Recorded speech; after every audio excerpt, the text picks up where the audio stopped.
E para empreendermos temos que seguir alguns passos, nomeadamente, temos que identificar a oportunidade, portanto, perceber exatamente o que é que nós estamos a propor, onde é que nos podemos encaixar no mercado. E pensando na tua ideia, qual seria o melhor sítio para te posicionares, quem seriam as pessoas que poderiam estar envolvidas na tua iniciativa, quer para criar equipa, quer depois para novos jogos e levar a equipa mais além. Depois é preciso pensarmos como vamos colocar isto em prática, a parte do planeamento, que é sempre muito importante e é disso que eu vou falar aqui hoje. Quando nós empreendemos, temos que estar dispostos a assumir riscos, porque nem sempre as coisas correm como nós queremos ou como planeado, e é preciso haver aqui alguma resiliência nesse risco. E a execução, portanto, temos que estar disponíveis para pôr as coisas em práticas e ir atrás daquilo que importa e seguir todos os passos. Muitas das vezes, quando se cria negócios, queremos tudo para amanhã e é preciso termos alguma paciência e perceber que não é de um dia para o outro. Eu destaquei também aqui a resiliência à inovação, isto porque atualmente os negócios e, portanto, a economia, sobretudo a parte da tecnologia, está em constante desenvolvimento e muitas das vezes aquilo que nós pensamos hoje, daqui a 6 meses já funciona de forma diferente, já existem ferramentas novas e é preciso nós termos esta resiliência à inovação, ou seja, a vontade de acompanhar e de perceber como é que aquilo que estamos a propor acompanha esta inovação, adaptando-nos à mesma. Pronto. Algumas perguntas chaves que acho que são prioritárias quando nós temos uma ideia, ainda antes de passarmos à ação, é qual a necessidade ou problema que eu posso resolver? Inês, não sei se queres partilhar, só para ser um bocadinho mais interativo. No teu caso, como é que responderias aqui a isto?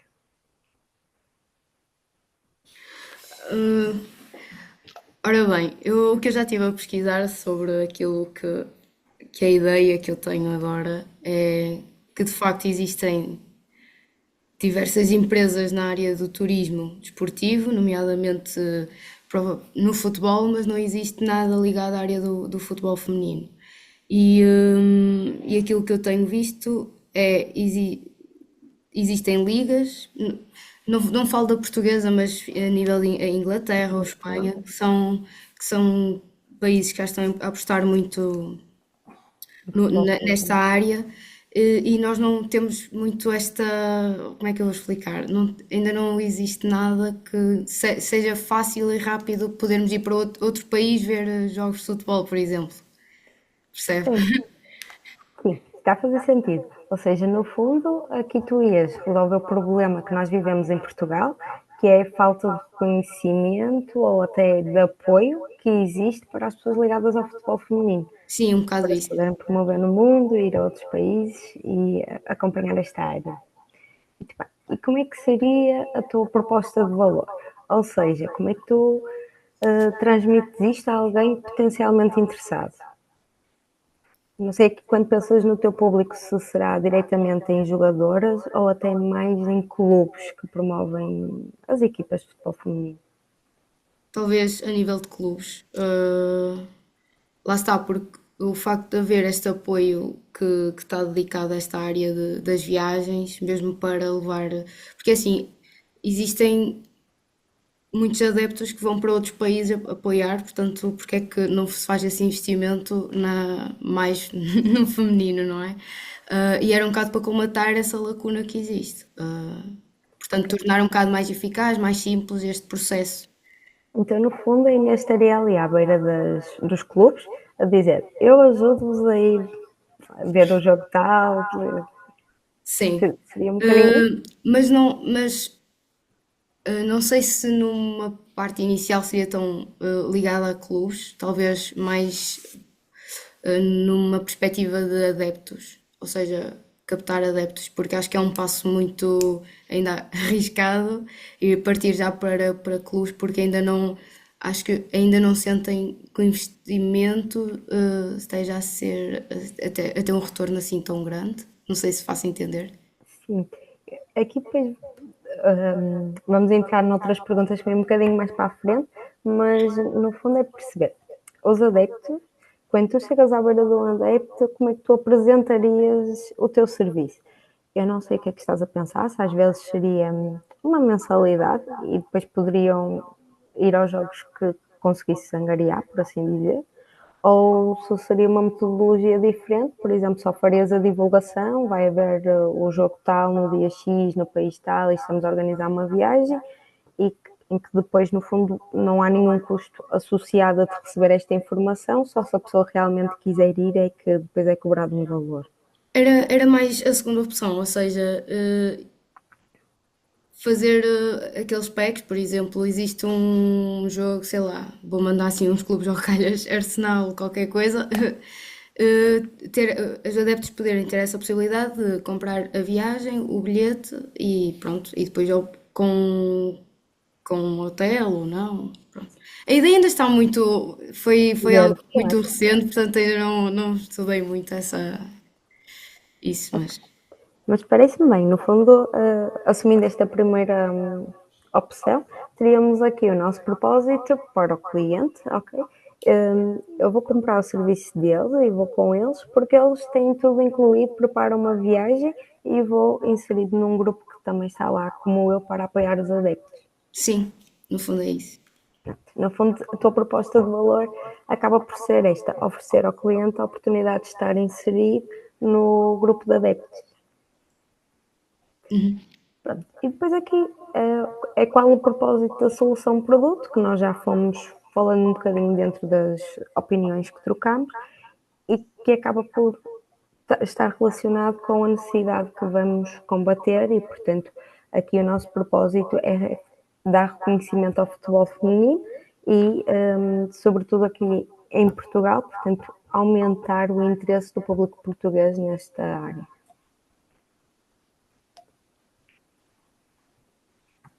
Depois, para a frente, outras coisas que são importantes é a definição e descrição do produto, para quando chegarmos à beira da pessoa, dizemos-lhe exatamente aquilo que estamos a propor.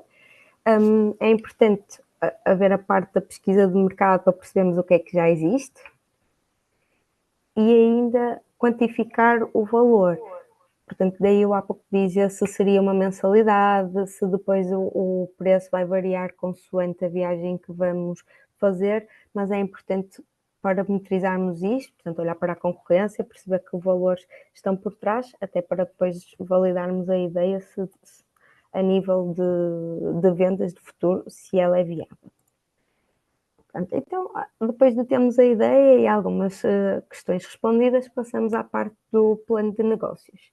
Ele começa sempre com um resumo executivo, que é mesmo um resumo, normalmente não tem mais que uma folha, no máximo uma folha e meia, em que temos um parágrafo para a apresentação do negócio, outro para aquilo que é a nossa visão, missão e valores, os objetivos principais, a descrição do serviço ou do produto, para além do negócio, porque o negócio pode ser algo mais abrangente, e normalmente fazemos sempre uma referência dos próximos tópicos. Depois vem aquilo que é a descrição do negócio em si, se já tivermos um nome, quer da empresa, quer da marca, devemos referi-lo, bem como a parte da estrutura societária, portanto, quem são os sócios gerentes ou quem está a lançar a ideia, e isto é muito importante em qualquer tipo de pedido de apoio, quer seja fundo perdido, quer seja financiamento bancário, quer seja a procura de investidores, neste caso é importante, se calhar, a parte da ligação com as associações, falar sempre um bocadinho quem está por trás desta ideia. Porquê? Que é para quem está do lado do lado perceber, ok, a Inês está inserida nesta área ou é uma ideia que lhe surgiu, mas ela na prática não percebe nada de futebol, ok? Porque se for alguém que realmente já está dentro, já demonstra alguma ligação a esta área, dá outra confiança, outro suporte. Depois devemos falar um bocadinho daquilo que é o setor, portanto, aqui perceber qual o número de jogos que existem anualmente, por exemplo, seria um dado interessante, perceber o quão as pessoas estão disponíveis ou não para ir ver esses jogos. Depois, se for aplicável um bocadinho a história deste setor, ou seja, podíamos pesquisar um bocadinho a história do futebol feminino e como ele tem vindo a crescer nestes últimos anos, bem como o crescimento que se espera alcançar na sequência deste, e depois então referir aquela proposta de valor que há pouco eu falava. Depois outra etapa, isto aqui está separados por capítulos, por assim dizer, do nosso plano de negócio, tem a ver com o setor e aqui uma coisa mais exaustiva, mais profunda. Portanto, tudo aquilo que são as tendências, as principais equipas, os principais países onde ocorrem os jogos seriam dados importantes.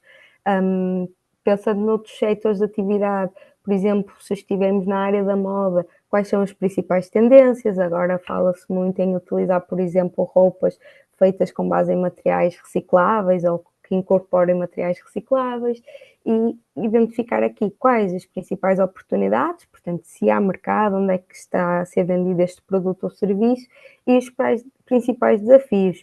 Por exemplo, se nós tivermos aqui alguma entidade que já faz todo este processo que tu te propões e tem uma visibilidade mundial ou europeia, será muito mais difícil de competir com esta entidade, por assim dizer. Portanto, perceber o que é que existe. Para além disso, entre outros desafios, há a parte legal, no sentido que tipo de licenças seriam necessárias, há algum tipo de seguros, pensando nas viagens, de seguros que seriam obrigatórios para proteger os clientes, portanto, há aqui uma série de questões que depois se vão fazendo e aqui carece muito de pesquisa, ok, dentro deste setor, para percebermos exatamente onde é que vamos estar, onde é que nos vamos posicionar. O público-alvo, isto aqui é importante nós percebermos quem são, para depois também definirmos a nossa estratégia de comunicação e como chegar até ele. Não vou aqui se calhar explorar muito, porque acho que o conceito de público-alvo já está consolidado, mas é importante.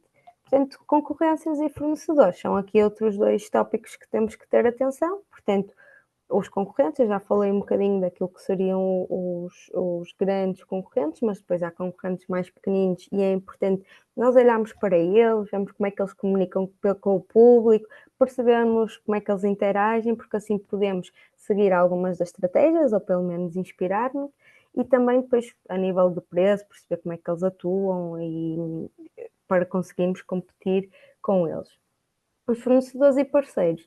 Também é importante termos identificado, ainda antes do lançamento do negócio, para conseguirmos ponderar todos os custos e os nossos processos durante o desenvolvimento do negócio. Por exemplo, pensando aqui nas viagens, seria necessário ter aqui os fornecedores para a viagem, autocarros ou viagens de avião que te conseguisse garantir packs a preços atrativos, para depois ter uma respectiva margem por cima e este é um do trabalho de casa que deve ser feito antes de se iniciar para perceber se depois é viável e se temos parceiros com esta proximidade, que saibam responder às solicitações rapidamente, que parte do processo são eles que fazem, que parte do processo és tu que fazes, por exemplo, a recolha de informação sobre o cliente.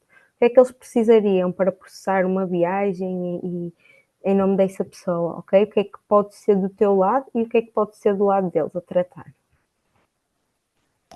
Depois vem aqui a estratégia de marketing e, portanto, um bocadinho com base no que nós falámos antes de olhar para a concorrência e de termos compreendido o mercado, faz sentido pensarmos na nossa estratégia de marketing, ou seja, onde é que nós nos queremos posicionar. Neste caso, vamos para o setor do desporto, vamos procurar estar junto de pessoas que gostam de desporto, especialmente futebol, ok? E perceber onde é que elas estão presentes a nível de canais, de redes sociais ou até mesmo presencialmente, onde é que podemos fazer ações de promoção, apresentar o nosso serviço.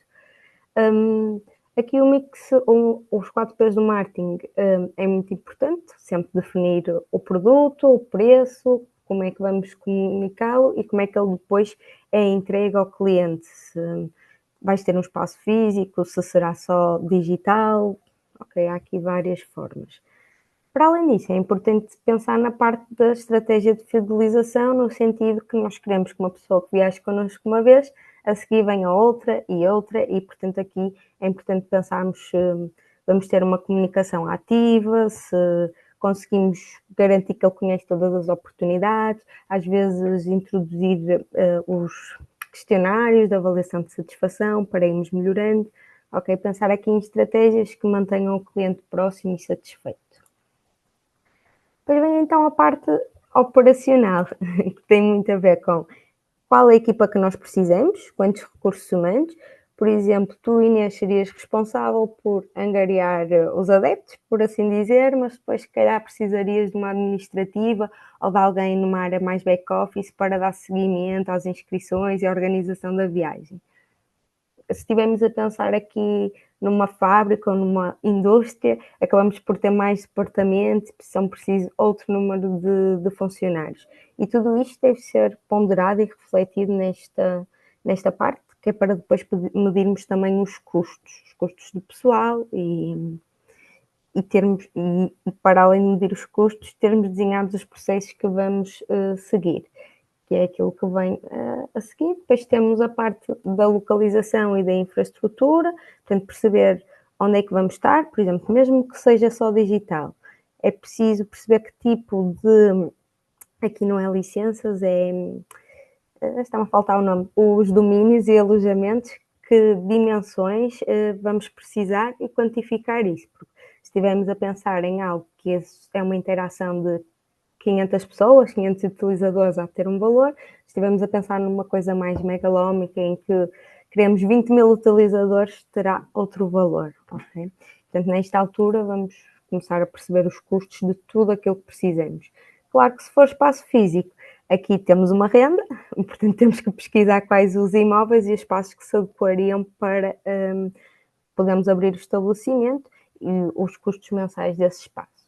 A parte da tecnologia e dos sistemas a utilizar são também importantes, porque é aqui que nós vamos otimizar o processo produtivo e definir quais as etapas que vamos seguir desde o processo de angariação do cliente até à venda e pós-venda, ao acompanhamento, e depois a gestão de fornecedores e logística, que aqui está relacionado com a identificação dos fornecedores e parceiros, mas perceber quais os custos que terão. Portanto, esta parte é um bocadinho mais financeira, ou ainda antes de ser financeira, é a identificação das necessidades, tudo aquilo que nós precisamos para arrancar com o negócio, para que a seguir possamos quantificar e ter a estimativa do valor inicial para arrancar. Portanto, esta parte do plano financeiro tem como base tudo aquilo que eu falei anteriormente, mas acaba por ser colocar os números e depois de termos então o valor total de investimento fechado, portanto, para a primeira fase inicial do negócio, o que é que nós precisamos mesmo e que sem isto não podemos laborar, por assim dizer, passa-se à parte de perceber onde é que nós vamos arranjar o financiamento. Pode ser capital próprio, ou seja, dinheiro nosso, podemos aqui pedir a intervenção da banca, podemos recorrer a fontes perdidos, que eu vou falar um bocadinho mais à frente, ou até mesmo a investidores, dividir o capital entre dois sócios, ok? Convém pensarmos nisto para assegurarmos esse investimento. Depois passa-se a parte das projeções. Claro que isto aqui é uma análise, mas é importante que é percebermos a dimensão do público-alvo, quantas vendas achamos que vamos conseguir fazer numa fase inicial, isto depois vai tendo sempre um crescimento, consoante o setor há algumas orientações ou taxas de crescimento que também podemos seguir, até ao ano em que consideremos que a atividade está a laborar, já é conhecida e, portanto, será aquilo um ano normal, chamado ano cruzeiro.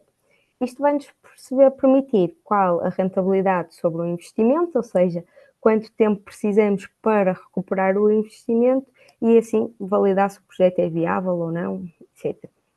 A parte do fluxo de caixa tem muito a ver com as obrigações financeiras que vão para além daquilo que é a aquisição de equipamentos ou serviços, porque aqui nós temos que considerar tudo o que são impostos. O valor do IVA, o valor da segurança social, quando há funcionários, que são coisinhas que vão sendo pagas, ou não, depois depende aqui da atividade, também pode ser deduzido, mas que é importante nós termos em conta que esse dinheiro vai ter que entrar e depois sair da tesouraria da empresa. No caso do IVA, por exemplo, isto é um valor que é entregue ao Estado e quando nós temos o IVA trimestral, por exemplo, se eu faturar 1.000 euros todos os meses, a nível de a minha fatura base é 1.000 euros, o IVA vai ser de 123 euros por cada uma das faturas. Ou seja, ao longo dos 3 meses eu acumulei 123 euros desses 3 em IVA, que depois vou ter que entregar ao Estado. Claro que no primeiro mês eu consigo, com esse dinheiro, às vezes, cobrir uma despesa que existe, porque esse dinheiro está do lado de cá, e depois no mês seguinte poupar no sentido de reaver. Temos é que ter sempre atenção aos prazos em que é preciso pagar e garantir que ele está lá no fluxo de caixa. Portanto, no fundo é um bocadinho isso, é realizar todas estas projeções financeiras para validarmos a viabilidade do negócio. Claro que existem outros indicadores, que eu não vou estar aqui a falar em todos, mas depois há uma série de indicadores financeiros que avaliamos e percebemos se faz sentido ou não. Tal como, por exemplo, podemos perceber que, ok, com este volume de vendas não é viável, mas eu posso pensar noutra estratégia, ou de marketing, ou até um parceiro, um canal de vendas, que já me vai permitir aumentar o valor das vendas e tornar o projeto viável, por exemplo. Isto aqui são algumas das análises que devem ser feitas, não são obrigatórias e depois depende sempre do tipo de produto ou serviço que estamos a falar, o que é que pode fazer mais sentido.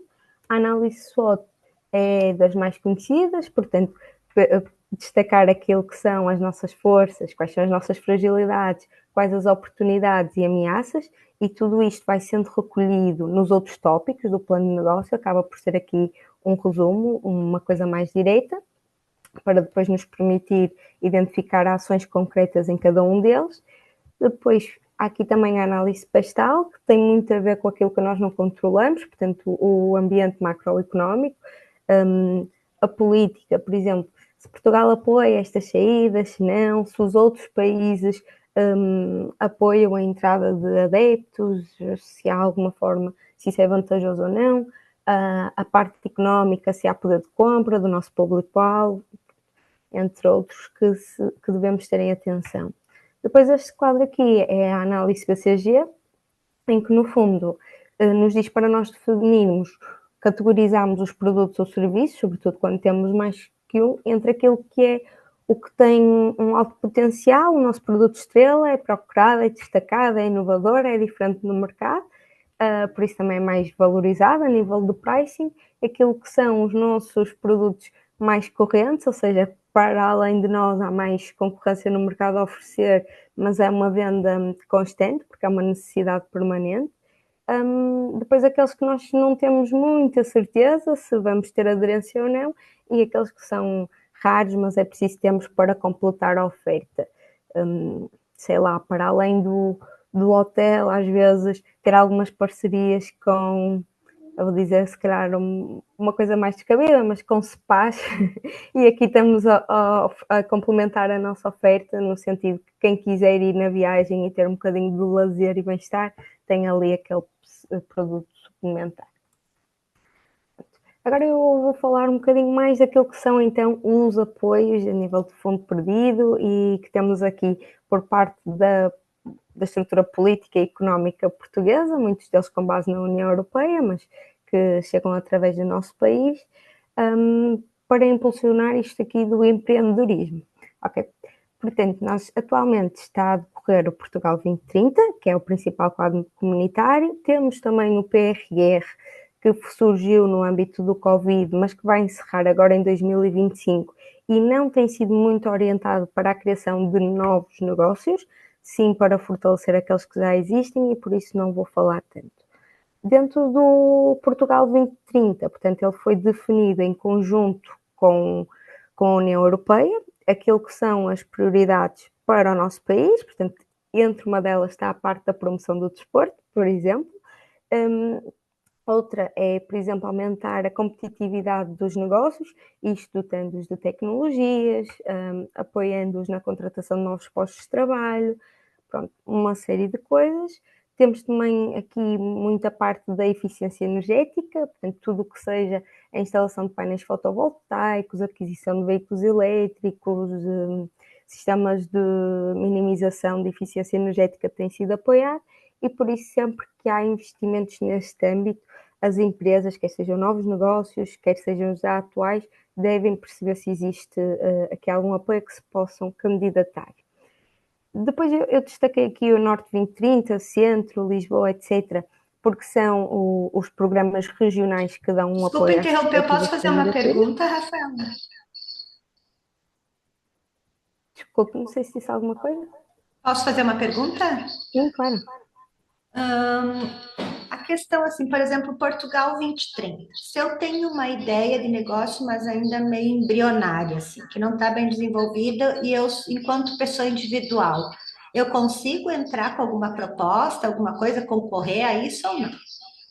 Depende. Há alguns programas que permitem isso. Eu vou falar aqui à frente um deles. Hum, embora não é propriamente para a validação da ideia em si. Nós aqui já temos que estar um bocadinho preparados para implementá-la e depois consolidar o negócio. Ok? Até existem alguns programas que depois são feitos até em parceria com faculdades ou outros centros de empreendedorismo que apoiam o desenvolvimento do negócio. Portanto, depois o Portugal 2030 participa aos custos dos consultores, mas não é ainda para o investimento em si da abertura. Ok. Depois o Instituto de Emprego e Formação, o IFP, aqui é que tem uma participação interessante naquilo que é a criação de emprego, de empresas por desempregados inscritos no IFP. Aqui existem também uns programas específicos, não se considera 100% a fundo perdido como aquilo que é o Portugal 2030, porque incidem em linhas de crédito, mas já vou explicar mais à frente. Portanto, vem aqui a parte do IFP e existe um programa-mãe chamado Apoio à Criação do Próprio Emprego, que depois pode assumir várias modalidades. A primeira modalidade é a antecipação daquilo que é o nosso valor de desemprego. Por exemplo, vamos supor que eu estou a receber o desemprego, que são 450 euros por mês e que me foi atribuído por um período de 10 meses. Isto dá 4.500 euros que eu posso pedir a antecipação e com este dinheiro investir, sou obrigada a investir na criação do próprio negócio.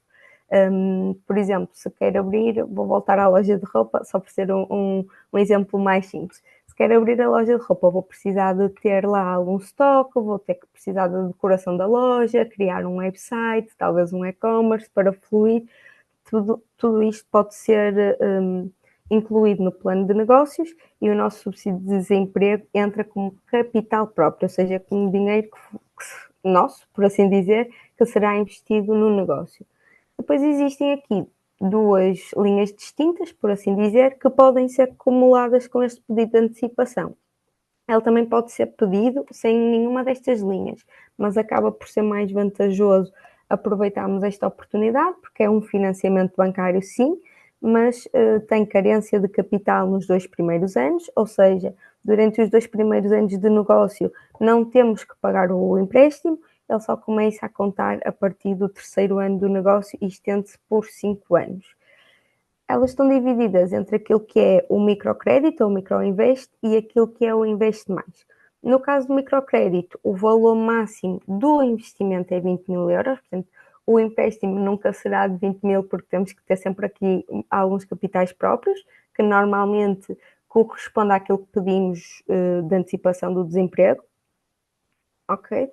E no fundo é isto. Depois a parte dos juros também é comparticipado pelo IFP, portanto acabam por ser um valor de juros muito mais atrativos do que ir diretamente à banca, e o Invest Mais é semelhante, mas aqui o valor pode ir até 200.000 euros, sendo que 50.000 por cada posto de trabalho criado. Ou seja, se eu quiser abrir o meu negócio por a linha Invest Mais, precisar dos 50.000, se eu for a única trabalhadora, só vou ter direito aos 50.000. Mas se eu tiver no meu plano de negócios a necessidade de contratar mais 3 pessoas, consigo então um financiamento de até 200.000.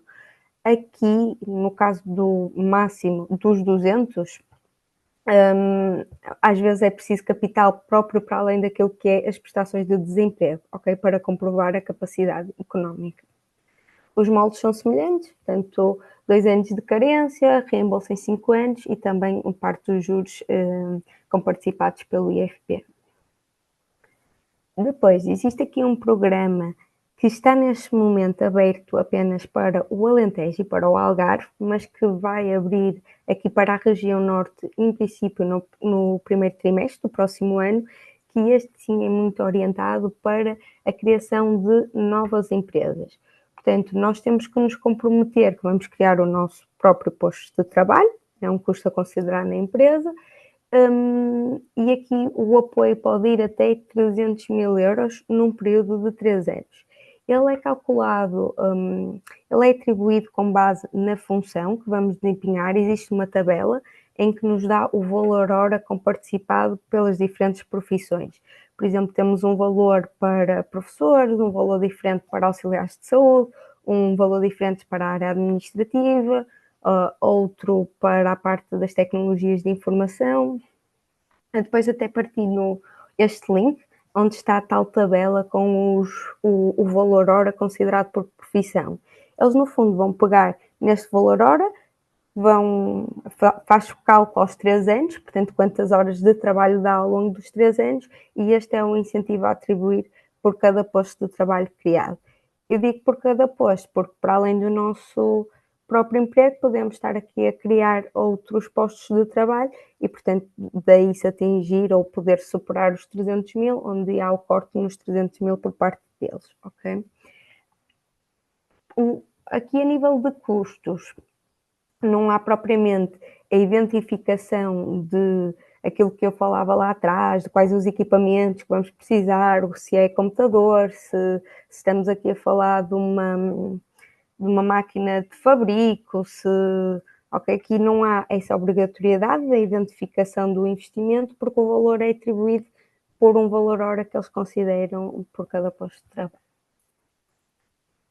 Depois eu destaquei aqui o CMF Fund. Este não é propriamente um apoio português, é mais a nível da União Europeia, que é para os registros da marca. Ou seja, quando nós criamos um negócio, convém registarmos a marca dele para termos a certeza que não há outra pessoa que vai usar o mesmo nome, ou se o fizer, estarmos protegidos. E este incentivo, há um vale de 1000 euros por empresa. Normalmente nós não precisamos deste valor se estivermos a pensar só numa marca, ok? Mas se a empresa quiser registrar 5 marcas diferentes ou 6, aí já se aproxima um bocadinho. E eles comparticipam as taxas de registro de marca, que anda à volta dos 150 euros. Se tivermos que apresentar algum tipo de alegação extra ou assim, acresce, mas o base será os 150 e eles comparticipam com 75%. Ou seja, primeiro fazemos o registro, pagamos as taxas, depois de apresentarmos os respectivos comprovativos de pagamento, é-nos reembolsado. E eu acho que este apoio é pouco conhecido e acaba por ser útil a todos nós ou a todas as empresas, às vezes até mesmo estamos a pensar num novo produto ou em qualquer coisa, ainda não sabemos muito bem se vai dar ou não, mas podemos proteger-nos aqui com este vale. Ele dá para marcas, também dá para designings e há uma parte orientada para as patentes. Okay. Depois, a alternativa é criarmos a empresa, portanto, normalmente e sem qualquer tipo de apoio financeiro aqui por parte do Fundo Perdido ou do IFP, criamos, vamos a jogo e vamos tentando dinamizar da melhor forma e depois já com a empresa criada, então candidatarmos a um dos programas do Portugal 2030. E acho que aqui responde um bocadinho à pergunta anterior, se já tínhamos que ter a empresa criada ou não. Nestes casos, às vezes é mais interessante porque há sempre uma taxa de apoio definida. Este aqui de 50% e de 60%, ou 60% para baixa densidade, é o que acontece na região norte. Isto pode mudar de região para região e também de acordo com o apoio que estamos aqui a falar. Eu coloquei aqui este que está até ao final do ano e que é muito orientado para a expansão das pequenas empresas, das empresas recentes e das empresas mais pequeninas. Aqui nós temos que detalhar tudo aquilo que falávamos para o plano de negócios e tudo aquilo que vão ser os nossos investimentos. Eles depois cobrem os custos relacionados com as máquinas, os softwares, o desenvolvimento do website, e-commerce, tudo que é transição digital ou ligado a isso. Neste caso, apoiam a participação em feiras no exterior, portanto, se quiséssemos ir lá apresentar o nosso serviço, ali procurar adeptos de outros países para juntarmos com os nossos, por exemplo, que também é apoiado aqui, entre outras. O que é que não é apoiado? Que isto é importante, é tudo aquilo que é considerado um custo corrente. Eu costumo dar muitas vezes o exemplo do restaurante. Ora, se nós vamos servir refeições, não vamos pedir para financiarem o arroz, as batatas e a carne que nós compramos, que depois está incorporado no nosso produto final. Ok? Essa parte acaba por não ser financiada.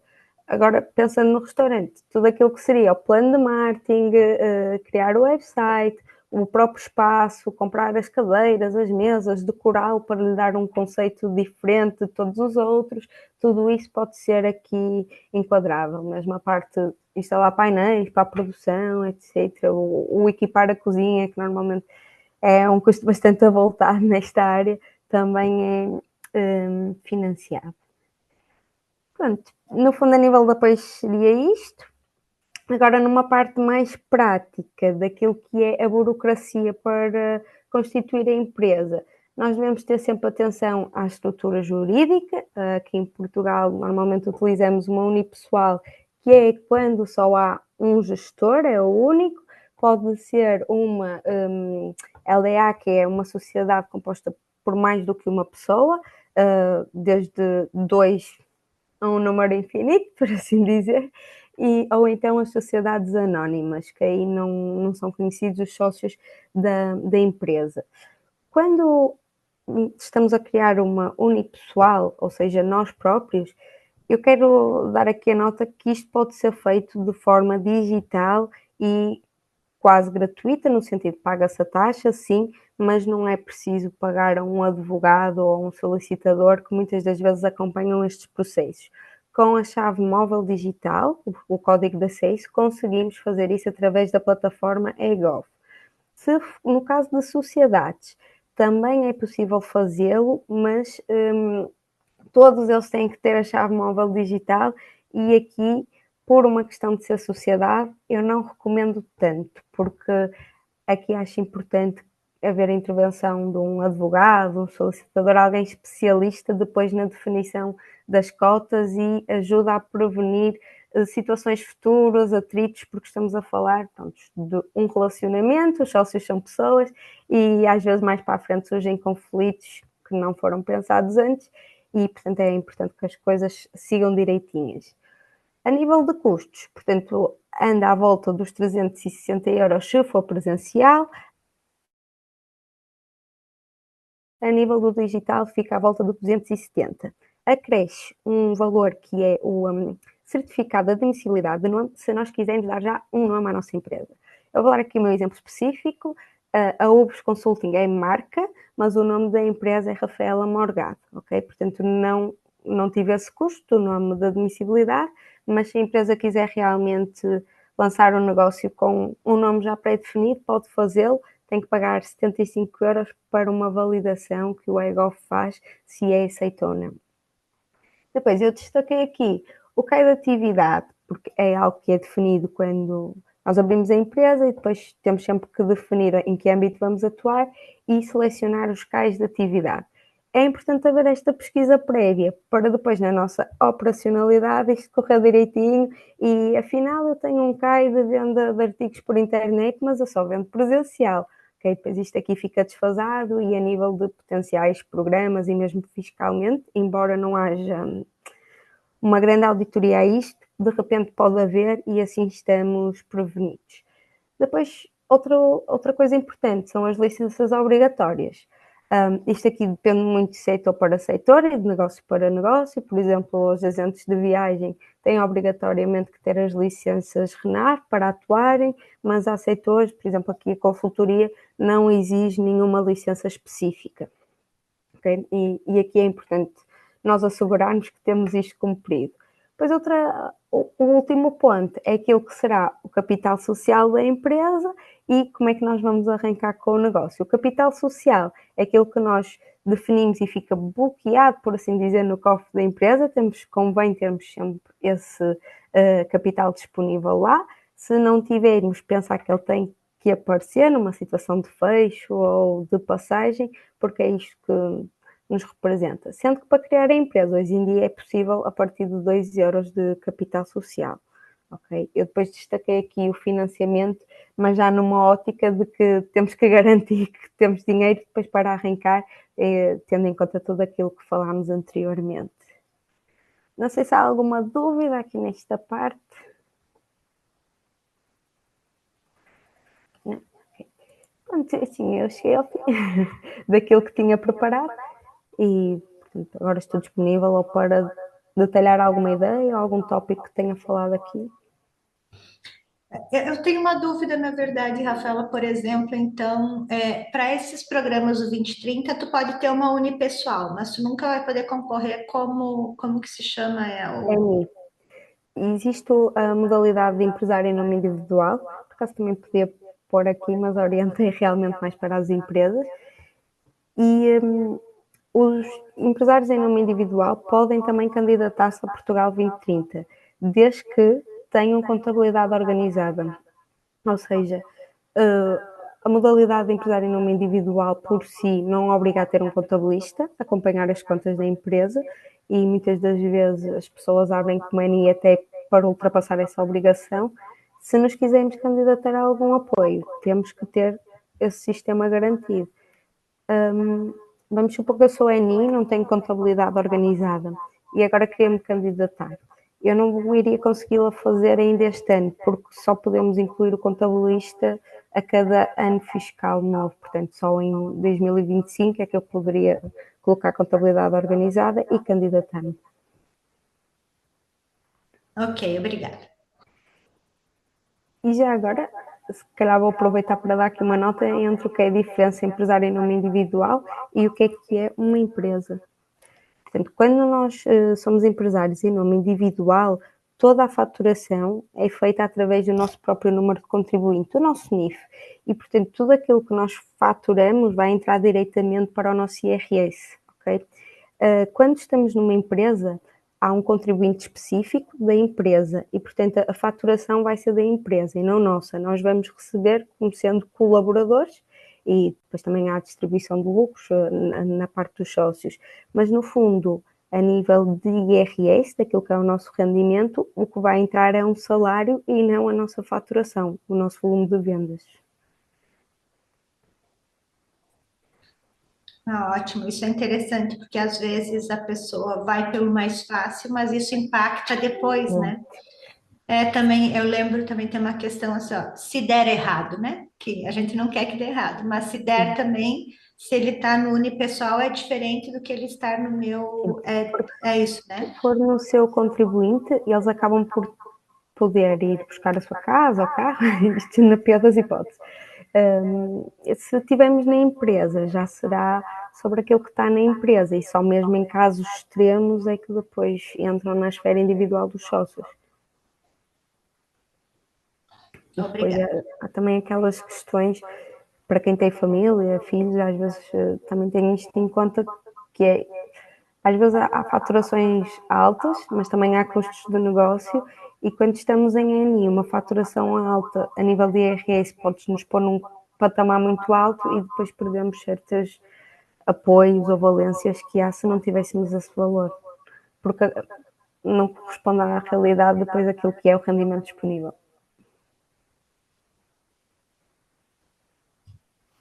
Então eu tenho uma pequena questão. Por exemplo, no meu caso, eu não tenho empresa, não é? Pronto, tenho esta ideia, gostava de fazer o plano de negócios dela. Eu depois para me candidatar a algum fundo, porque eu já estive a ver para abrir, por exemplo, uma espécie de agência de viagem, existem muitas licenças que eu tenho que ter, por causa do Turismo Portugal e assim. Sim. Existem apoios mais dedicados a esta área? Ou... Tudo o que é a obtenção de licenças não é comparticipado. Portanto, é visto como um restaurante, aquela parte que eu falava da alimentação. Tu precisas dessa licença para elaborar. Ok? Portanto, deves considerar um não apoio para esse custo. Claro que no caso de estarmos a incluir isto no IFP, na linha bancária, há uma parte que é o apoio à tesouraria e nós não temos que especificar, portanto poderíamos ali pensar no custo das licenças. Mas no fundo perdi, Portugal 2030 não são financiadas Ok. e até são um requisito para poderes ter financiamento sobre o resto. Então, partindo do princípio que, pronto, tenho esse capital para poder investir para começar, qual é que acha que seria a linha, se calhar, de apoio mais indicada? Depende um bocadinho, não sei se estás desempregada ou não para poder ir ao IFP. Aquela linha que eu falei da criação de emprego e microempreendedorismo está muito interessante porque dá-te um valor hora. Portanto, aqui o ideal é fazer a simulação para perceber qual é o valor total de apoio e se cobre parte desse investimento extra. Eu digo investimento extra porque pelo menos o salário convém cobrir. Aqui. Mas vai sempre depender. Eu também, agora isto aqui é uma opinião mais pessoal, mas acho que não precisas de ter essas licenças de acordo com a ideia que me deste, porque pode ser só um organizador de eventos, por assim dizer, e que já descartas parte dessas obrigações como agente turístico, e depois os teus parceiros, os fornecedores onde tu vais fazer as reservas das viagens, esses sim é que têm licença. Ok. Ok, e aqui acabas por poupar esse custo, pelo menos inicial, depois também podes ver com a evolução do negócio se faz sentido ou não tu teres, mas eu acho que conseguias ultrapassar dessa forma, posicionar-te não como um agente turístico, mas como um organizador de eventos, neste caso orientado para as viagens, no âmbito do desporto. Ok, obrigado. Nada.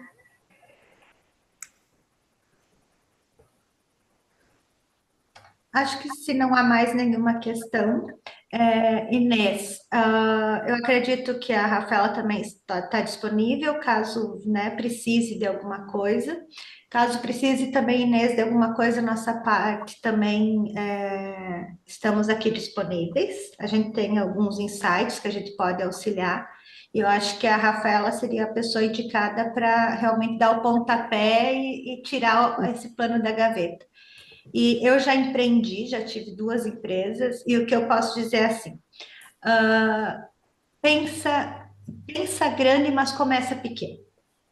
Tenta reduzir. A última empresa que eu tive, eu cometi um erro onde eu quis deixar a coisa, fazer um ambiente bonito, fazer as coisas e reservei pouco dinheiro para o capital de giro, que a gente chama no Brasil, aqui eu não sei, que é esse capital para que você É parte precisa da de. tesouraria, é a Isso. liquidez, a parte operacional do negócio. Isso mesmo. Então, o que que aconteceu? Eu levei 2 anos para começar a ter um retorno financeiro. E hoje eu pensaria assim: hoje eu começaria eu precisava na época de um espaço físico, mas eu começaria com espaço menor, com menos funcionário, com menos não sei o quê, e depois ir crescendo. Então, eu vejo que quando as pessoas vão empreender, claro, a gente pensa no que é o ideal, mas tu tem que se desprender disso e pensar no que é real e no que é possível. E quanto mais tu iniciar assim pequenininho, com pouco recurso, é mais fácil tu se desenvolver e crescer. Até porque aquilo que tu achou que era essencial, quando tu começa o negócio, deixa de ser. Ok. Né? Acho que a Porque Rafaela sabe muitas vezes, disso. sim, essas coisas que nós pensamos que são essenciais, na verdade só são quando nós temos o negócio a funcionar na sua totalidade, naquilo que é o Bem isso. ideal. E isto demora o seu tempo a conseguir. Portanto, eu diria que no mínimo 2 anos nós temos que ter aquela resiliência que não será aquele valor perspectável. Ok, depois depende da área de atividade para a área de atividade, mas há coisas que nós achamos essenciais e que na verdade quando começamos não são assim tão essenciais porque conseguimos ultrapassar, dar resposta sem determinados equipamentos, mesmo a parte da tecnologia. Se eu falar num CRM, na gestão de clientes, muitas das vezes pensa-se logo, eu vou ter que ter um CRM para gerir. Ok, mas eu quando começar só vou ter se calhar ali meia dúzia, 50 clientes, não preciso de fazer logo esse investimento. Tu resolve numa planilha de Excel. Sim. Mas é porque eu falo, porque daí às vezes você investe um dinheiro numa coisa, depois surge algo que realmente Que tem É possível. necessidades que tu não vai conseguir adiantar. Tu não vai adiantar tudo, né? Prever tudo. E daí, quando surge uma necessidade real, tu não tem o dinheiro para investir naquilo que é real e tu pensa, bah, eu gastei com aquela outra coisa que não, hoje eu vejo que não faz sentido. Então, eu acho que a Inês tem uma ideia ótima. Agora é muito de tu construir esse network, de construir parcerias e coisa, e tu tem aí uma oportunidade que você não precisa de um investimento inicial muito grande, né? Sim, Às era vezes isso que eu construir ia uma dizer. plataforma e as parcerias mesmo. Ou até uma coisa mais simples, pensamos numa rede social para divulgar, tens o Isso. e-mail para comunicar com as pessoas e tu, WhatsApp. começas- tu podes começar assim com 2 ou 3 grupos que consigas lançar, até mesmo antes de abrir a empresa, porque no fundo tu consegues ir buscar as viagens ao fornecedor, o hotel é o fornecedor, ok? O teu trabalho é angariar o grupo e depois fazer esse planeamento. E eu acho que se tu fizeres isto 2, 3 vezes, acabas por validar a tua ideia e depois perceber se faz sentido dar um passo para algo mais grandioso. E Boa. também te deixa contente ao ver os resultados. Se vis que realmente tens pessoas a querer ir contigo, também te vai dar mais motivação para ir mais além, ideias, estás em contato com o público-alvo, vais perceber realmente quais são as preocupações dele neste tipo de coisas, com que antecedência deves começar a comunicar. Pois, porque de facto, como é uma ideia assim um bocado ainda. Embrionária, sim. Sim, está um bocado na cabeça. Ainda não sabia bem como é que me podia identificar ou posicionar ou começar por onde também, não é?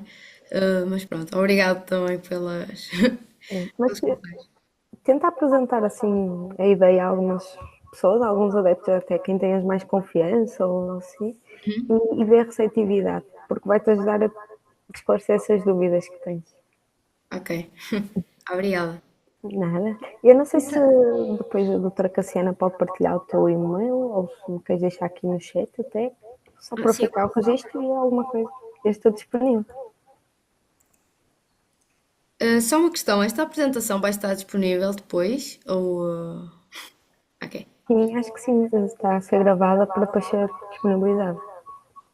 isso. E também, na verdade, eu vou disponibilizar. Não sei se, Rafaela, você quer. Eu vou desligar, finalizar a gravação.